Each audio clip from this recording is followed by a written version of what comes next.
Welcome to the Epcotian Adventure, a podcast where we talk about all things Disney, but we're Epcot-centered. including tips and tricks, festivals and favorites, and the very latest in our rankings and reviews. But we're still old enough to remember when Guinness just meant world records. This is episode 98, Raglan Road Brunch. Or, eggs with a side of gin? I'm listening. So now, please remain seated, keeping your hands, arms, feet, and legs inside the podcast as we embark on our Epcotian Adventure.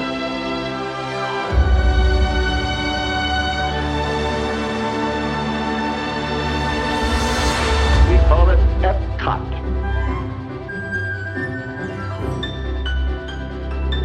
Howdy folks, and welcome to episode 98 of the Epcotian Adventure. I'm Rod. And I'm Sue. And today we're going to talk about our recent experience with brunch at Raglan Road. Yes, we are. And before we start, happy St. Patrick's Day, everybody. Better be wearing green or you're gonna get pinched. You do, and I'll give you such a pinch! I don't know why that's a thing. Why is that a thing? I don't know. You know, I had a theater history teacher who was from Ireland. He was very, very Irish. And he always wore blue on St. Patrick's Day. He refused to wear green because he said that blue is the national color of Ireland. And he went home every St. Patrick's Day with little pinches all over his body. He probably did. But when your name is Dermot O'Dwyer, you can pretty much get away with that. Yeah, well, that's a good point. So what are we going to do today? We're going to talk about Raglan Road. We're going to give you a review. We're going to tell you what it is, where it is, what to expect, how you should enjoy your time. Well, we don't have to tell you how to enjoy your time. Well, it's booze. So booze and food and dancing. So it's all of those. Yeah, so you don't even need a introduction into it. You can hear it a mile away. You can. And you can smell the fish a mile away in a good way, not like a Morro Bay or Eastern Seacoast weird kind of way. The fish and chips. We'll talk about more of that in a second, but oh my gosh, the fish and chips. We will. Now, what does Disney have to say about Raglan Road? It says, it has a whole big paragraph in the app. I'm just going to read you the little snippet that they have, and let's see if we agree. Okay. It says, discover the life and soul of the Emerald Isle with award-winning cuisine, live Irish music, and dance at this beautiful pub. Yeah, I mean, that explains what it is, but it doesn't explain what it is. I feel like that's a good summary of the overall scope of what it is, but it's so much more than that. It really is. So if you're trying to find it in Disney Springs, you're looking for the landing area, and it's near Morimoto, it's near Wine Bar George, and the landmark that you're looking for is the big paddle wheeler, the paddlefish restaurant. Well, we've been to Ireland before, and since we left Cahersiveen and Galway and Kilkenny and visited all those traditional pubs that we did out on that trip, for me, Raglan Road is the best I've found around.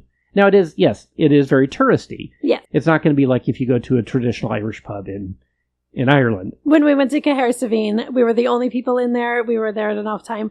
And the owner came over and sat at the table with us and had lunch with us, basically, talked to us while we ate our fisherman's stew. And it was one of the most delightful experiences ever.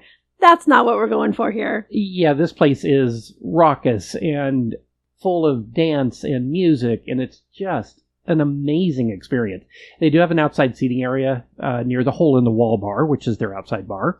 And where they also do live entertainment. They do. They also have the new Patty's bar that is just opening, and a gift shop with a whole bunch of Irish things, but they don't sell the coffee that they sell inside in the restaurant. That was interesting. That's a weird segue, but that is true. It is. Well, we did brunch. Brunch is 10 to 3 on Saturday and Sunday. They do offer a full lunch menu during the same time. And then dinner is basically 3:01. 3:05. 3:05 until 11 p.m. nightly. Raglan Road opened in 2005. It is considered casual dining. They do accept the Disney dining plan, which I actually didn't know. So that is useful if that's something that you use. That will be one of your sit-down meals. Yeah, it's really good for friends, get-together celebrations, just a place to unwind, but it is not quiet inside. We'll just tell you that now. And the closer you get to the center stage, the louder it's going to get because they come out and do Irish jigs right in the center of the restaurant, which I adore. It was awesome. So, yes, good for those things. Not so good if you're looking for quiet, intimate conversations, a romantic date atmosphere. If someone in your party is elderly or hard of hearing, that might be a struggle. And if anyone in your party has sensory issues, this might be a little overwhelming because there is constant activity. I think in a great way. I'm not always a party person, but this is my vibe. I love this vibe. What can you expect from the menu? Let's just start with, we're going to kind of hit some highlights on the menu, and then we'll go a little more in depth with what we actually ate and experienced. First of all, I think it's adorable that they have divided the brunch menu into starty stuff, brunchy stuff, and lunchy stuff. I just think that's so funny. I love a restaurant that has a sense of humor. Exactly. And their menu definitely has a sense of humor. So give us a couple of ideas that are on the starty stuff. Yeah, they've got one called Pull the Boxty. You don't have to understand the Irish slang, basically, to get these, because it's all explained on the menu. So Pull the Boxty is an Irish-style crispy boxty potato cake. So think hash browns, but this is not Waffle House. Trust me, these are really good. Well, we like Waffle House. Well, that's true. They have pulled ham, hock, and caramelized red onions, and oh my gosh, the Dubliner cheese sauce. You think plastic cheese is good with pretzels. This Dubliner sauce is just, oh my gosh. That definitely makes that meal. Another hit off of the starty stuff menu on the brunch menu is the Nom Nom wings.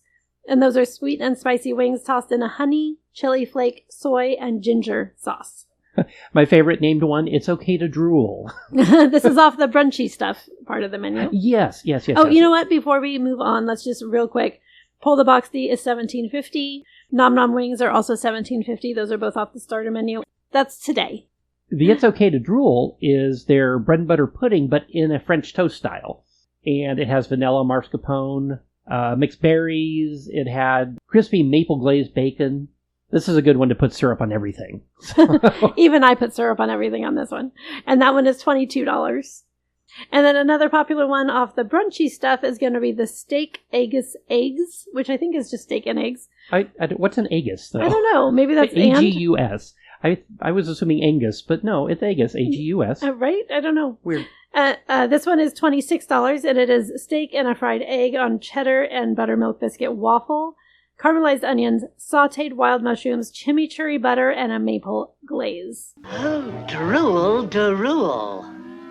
And they, of course, have a full Irish breakfast because, it's Raglan Road, it's brunch, they got to have the full Irish. It's the full breakfast, including their pork Irish banger, which is basically a big sausage. Yeah. Black and white pudding, you lost me there.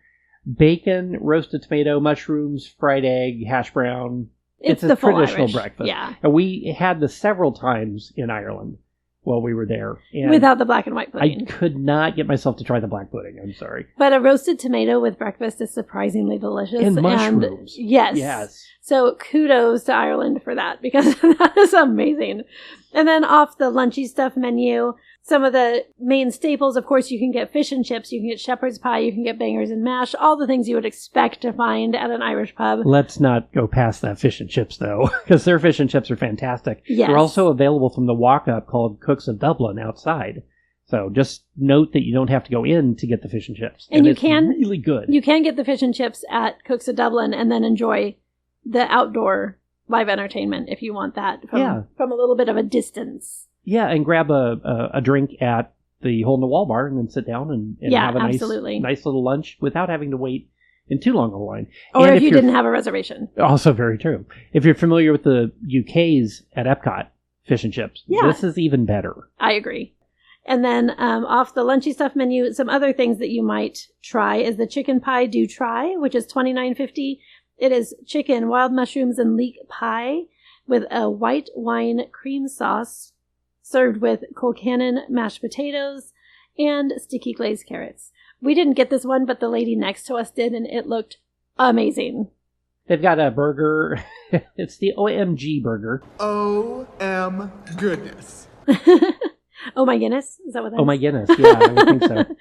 It's a dry-aged prime short rib and brisket beef burger. This is not one I have tried, but just the sound of this, I want to try this. And again, it has the Dubliner Irish cheddar on it. It's also got bacon and crispy fried onions, and it comes with their house-made barbecue sauce. This one sounds amazing, and I want to go back and try this. I want to go back to do this just to try that. We should specify also that it does say it's Irish bacon.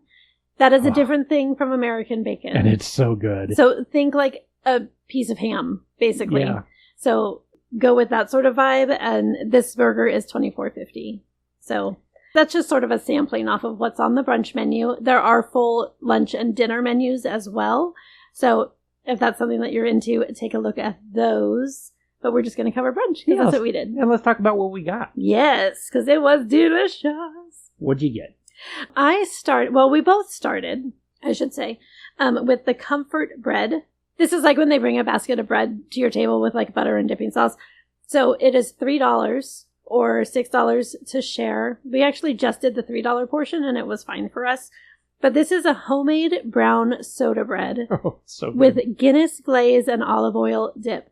This was unbelievably good. I cannot express how good this Guinness glaze was. I wanted to just drink it with a straw. Yeah, when they say glaze, I'm expecting sweet. And this was a very earthy, savory kind of a flavor and taste and feel. And with that brown bread from Ireland, if you've never had it, it's a denser bread. It's thick and just flavor on it. It's just amazing. And it really is comfort. They call it comfort bread. It tastes like a comfort food. Like it is homey and earthy and it just feeds your soul.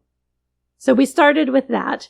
That was only $3. I think I said that, but that's kind of amazing that you can get literally anything at Disney for $3. So I'll say it again. It is $3. And then I had to try the soup of the day, which they call soul soup. It's made fresh daily. It says served with homemade soda bread.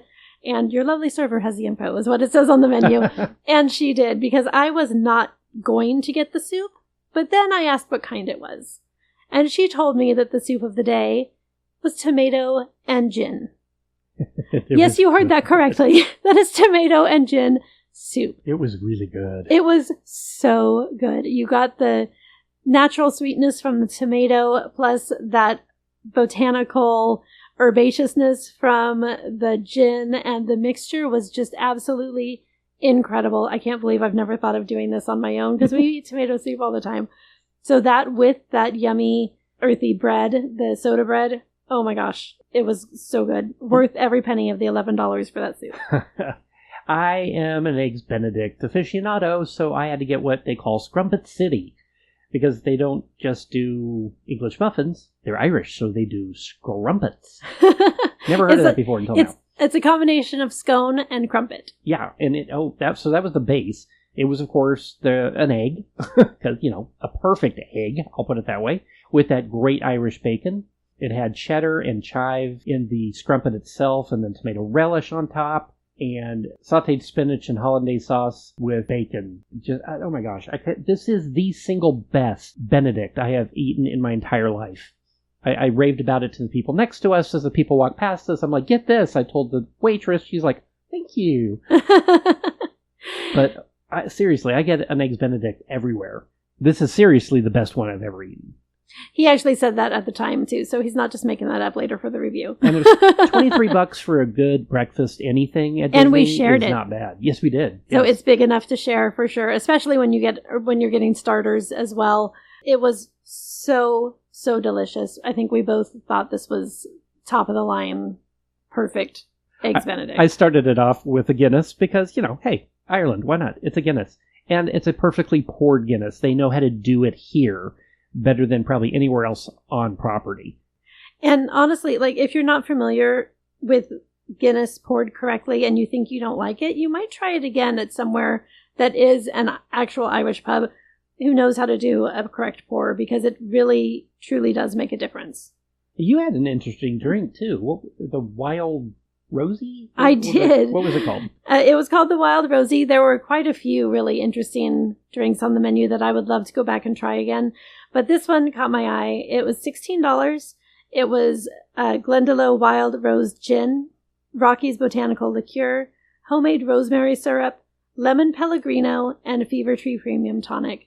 And if you know me at all, you know that I could not leave the restaurant without trying this drink. So this is definitely what I got. It was very good. You got a little bit of the floralness from the rose, but it did not overpower. At no point did I feel like I was drinking perfume.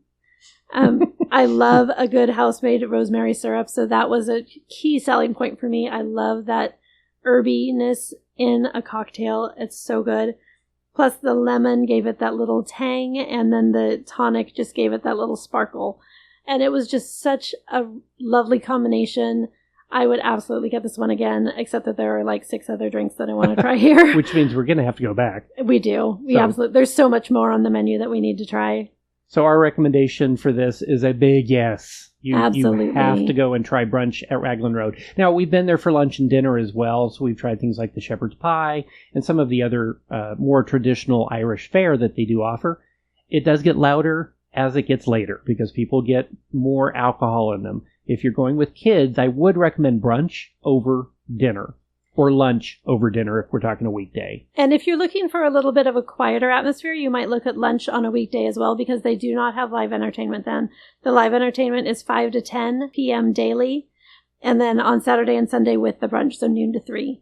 If you want a quieter experience or you're just not into Irish music, what's wrong with you? I was going to say, we don't need that kind of negative in our lives. But then you can try a lunch during the week and they will not have that. If you are looking for that live entertainment, make sure that you're hitting those times so that you can have that full experience because they had the little tiny girls that dance. Oh my gosh. They're so cute. 15-inch waists. I don't know how. They're fully grown women. I shouldn't say little tiny girls. They're not bringing up Shirley Temple. No. But they are just adorable and they are so good. I mean, I'm not like a dance expert, but to my eye, they're like flawless. They are so good. Based on the accents of the musicians, which were playing traditional instruments and music, and the dancers, they're from Ireland. I'm pretty sure they are brought in from Ireland. So, or they do a real good job of faking That's a very good point, yeah. Do you need a reservation? Yes. Most likely, yes. If for you're there brunch, definitely. For brunch, definitely. Yes, definitely. It's very popular. Dinner, also, I would highly recommend. Lunch on a weekday, you might be able to get a walk-up, but there's no walk-up in the app, in the Disney World app. So try at the stand, just like with any other restaurant. You can walk up and see what's available. I would say we waited about 10 minutes. With a reservation, we waited about 10 minutes after we checked in, which I think they just do to give you time to peruse the gift shop. Yeah, which is actually very claustrophobic. It is. It's very crammed. They put a lot of merchandise into a very small space, but some very, very cool Irish merchandise, Guinness labeled things. Raglan Road, of course, get labeled things. They have some Irish coffees in there. Oddly enough, they don't, like I said, they don't sell the one they serve inside. And both Sue and I got the coffee inside. It was fantastic. It turns out it's a European brand that you can get at the airport in Dublin. So there you go. We really enjoyed the coffee, though. We should have mentioned that in the menu because that was really good. But yeah, the gift shop is great. You can go in and just look through the gift shop if you're looking for something Irish and you aren't going to be eating there. You can still peruse that. They're not going to miss out on an opportunity like that. And their brand new bar just opened on March 8th, and it's called Patty's. It's right outside on the parking lot side. So if you're walking towards the fish and chip smell, you'll see Patty's. We'll talk about that more in our next episode when we review things that are just opening at Walt Disney World. Hey! Little preview there. Now, of course, today is St. Patrick's Day if you're listening to this on the day we release. And they do like to celebrate St. Patrick's Day at Raglan Road. So through the beginning part of March, you can start to see things pop up that are sort of little pop-up events. And they call it the Mighty St. Patrick's Day Festival. And it happens in March every year, especially on St. Patrick's Day, of course. But usually the week leading up to St. Patrick's Day as well, because why confine it to one day when you can celebrate for a whole week or even a whole month? And it's St. Patrick's Day. Today, everybody's Irish. That's right. Enjoy your Irish heritage for sure. And we should have started it with top of the podcast to ya. No, not so much. They don't really say that there. That was lesson number 1. The first time we went to Ireland was nobody actually says top of the morning to ya. So there is your Irish tip for the day. Go to Raglan Road. Yes, absolutely. If you have questions about Raglan Road or you have comments on things that you've enjoyed that we need to try next time we go, please leave those for us in the comments. We would love to know your recommendations as well. But bottom line, yes, go to Raglan Road. Before we go, we'd like to give a big thank you to our theme music composer, Jason Patrick Rowan, whose music is licensed through Pond 5. And of course, thank you, Phoenicians. Thank you, Phoenicians. And of course, don't forget to rate, review, like, share, and subscribe. It really does help other people find us. You can find us on social media, on Instagram, Facebook, and YouTube, and wherever you listen to podcasts. The Epcotian Adventure is a $1,000 brunch production and a proud gold member of D23. Thanks for joining us today for episode 98 of the Epcotian Adventure. I'm Rod. And I'm Sioux. And we'll see you at Raglan Road. Sláinte.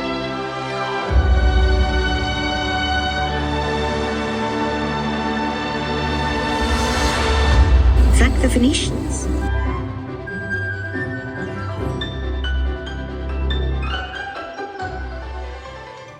It's the Cheshire Heritage pork fish. No. Ew. May I be the Ew. first to say ew? Yeah.